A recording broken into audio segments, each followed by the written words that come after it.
Hello hi जय जगन्नाथ सांग मैंने आ गोटे नुआ फ्रेश मिनी ब्लॉग को वेलकम करुच्ची। आशा करछि आपण माने भले थिबे। मु तो बहुत भले अच्छी। आज आम कुआड़े बाहरचु आपण माने वीडियोटा कंटिन्यू कले ही जानि परिबे, तो प्लीज के स्किप करिवेनी, लास्ट जाए देखिबे। वीडियोटा जदि आपण मानू भल लागुथिबो तो like share comment and subscribe करने को जमा भी भूलिबेनी। पाखे थिबा बेल आइकन को क्लिक करदेबे, जहाँद्वारा मोर जहाँ भी नुआ वीडियो आपण मान पाखु पहुँचीज। आ जेहेतु आपण मैंने तो देखुं आम अटोरे बसीगला घर बाहरिकी आसिकी पहुँची गलाणु छकरे। ये कौ छक आपण मैंने किए जानते मत कमेंट करेंगे। आउ देखु आमर आसीगला गाड़ी गाड़ी देखिकी तो आपण मैंने जापारे आम कुआड़े जाऊँ। आम जाऊँ पुरी प्रभु श्री जगन्नाथ को दर्शन करने। मोर बहुत दिन ट्राई करुच्ची जाकि ठाकुर को दर्शन करके आसबि किंतु हो नथला। फाइनली आज डोरी लगी जाइए। आम आसी बस रे बसी पहुँची जाइए पुरी बस स्टैंड रे। पुरी रे तो बहुत वर्षा देखु पानी सबुआड़े आ बहुत कोहलिया पाग भी देछि और शीत भी जोर होछि। शीतरे भाविली टिके चाहा पीदेवी। आठी देखु मांकड़ ता छुआ को धरी बहुत सुंदर भाव में बसी तो मुझे जूम करदेली। देखो कुन्नी मांकड़टे भी सही बसी क्यूट। ये आम समस्ते चाह पीदेलु तापर बाहरी गलु श्रीमंदिर पाखक ऑटोरे आम पलि गलु। जेहेतु वर्षा बस भी माने नथिला तो ऑटोरे गलु। ये देखो गोटे बहुत सुंदर जिनसटे देखी ट्रैफिक पुलिस रो घरटा देखो केते सुंदर है रथ परी। मुझे स्लो करके देखे देछि जूम करके मत भल लगे बहुत सुंदर भी देखा जाउछि। एबे बस खाली अपेक्षा केमी जगह को दर्शन करी। तो ये आमको देखागला श्रीमंदिर कुहुड़ी जेहेतु है ठीक से देखा जाऊनी किंतु देखागला देखिकी माने मनरे मुझे जल्दी जाकि पहुँची जीवी। ठाकुरंकर दर्शन सारी आम बाहरी गलाणु बाहर को। जेहेतु फोन तो एलाउ ना बाहर थी फोन मिलला टे वीडियो टे फोटो क्लिक करदेली। आज भी बहुत भल से ठाकुर को आम दर्शन करछु। आनंद बजार भी आम भोग सारू।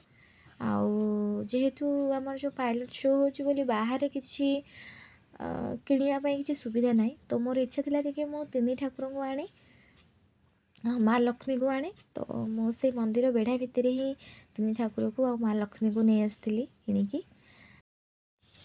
आज ठाकुर को दर्शन करी पूरा आनंद आसीगला, कारण मुझे जितेबाला भी आसुली बस ठाकुर को दर्शन करके पलि आसुली। बट आज बहुत किसी जाना मिलला।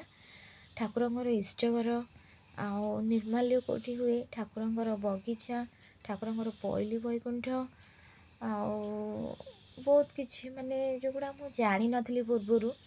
तो आज बहुत किसी जाना पाइली। तापर आम आसी पहुँची गलु नरेंद्र पोखरी रे। एठी टिके माछ मानू खाइबा देदेलु। माछ मानू खाइबा दे सारी टिके नरेंद्र जल रे आम टिके छिंची गलु। आम झील तो माने से तो छिंची होचन हनुमान को भी गाधे देउछन। से जुआर जाते हनुमान को सांगे नहीं जाते।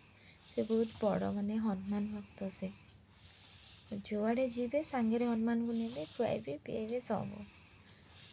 तापर आम बाहरी गलु नरेंद्र पोखरी। एठू आम बाहरी गलु बाबा लोकनाथ मंदिर को। आ देखु ये कुन्नी गाड़ीटा आम बाबा लोकनाथ मंदिर जीवु आहरी आग को बुलवार अच्छी। तो आम बसीगलाणु से कुन्नी छोटिया क्यूट गाड़ी रे। एबे आम जाऊँ बाटर भी बहुत किसी सुंदर सुंदर देखा मिलूँ माने सजा ही घोड़ा गाड़ी गोटे देखिली मुझा भी बहुत भल था। तो आम आसिक भी पहुँच गलु लोकनाथ मंदिर रे।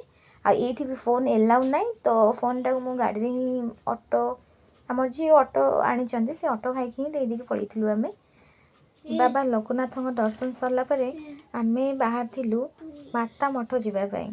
समस्ते तो कहते माता मठ किंतु मु तार रियल ना जानी। तो सेठी गला पर ही जानी जे तार रियल ना कौन। आम तो आसी पहुँची गलाणु। ये देखु ना हूँ श्री गौरी विहार आश्रम पुरी। एठी आसी देखिली मैंने ये वृंदावन अनुभूति होची। आउ श्रीकृष्णकर बहुत किसी देखा मिल। जे कहीं भी जाई ना से निश्चित जातु बहुत भल लगे। सेठू बाहरिकी आसी 108 लिंग दर्शन करने आम पलि आसिलु। 108 लिंग को दर्शन कर सारा पर गोमाता को यही मंदिर में मुझे किसी नुआ देखा पाइली। गोमाता को माने जो मैंने भी भक्त दर्शन करने आसछंती तो कुटा खाइबा दिया होची गोमाता को। तापर मुझे रील्स करदेली। तापर आम आसीगलु समुद्र कूल को। देखो बहुत अंधार हो गला समुद्र कूल को आसला बेले सबुआड़े बुली बुली लेट हो गला। तापर आम भी नेवी शो होता तो गाधेवाई तो मना था तो से लेट करके आसिलु। तो बहुत राति है जेहेतु आमको फेरवा पड़ो तो आम आसिक बस रे बसीगलाणु। जेहेतु एसी बस मत तो एसी बस रे बसले ही बांती लगे मत टेंशन हो गला मुझे घंटे 1.5 घंटा बसिकी फेरबी घर को। तो बहुत थकी गला। तो यही वीडियोटा रखुच्छी सांग मैंने आशा कर भल लगी वीडियोटा। जो भूल अच्छी सांग मैंने क्षमा करदेवे कारण मु नुआ वीडियो करछि तो मोर भूल रही जाउछि। तो सांग मैंने यही रही। जय जगन्नाथ।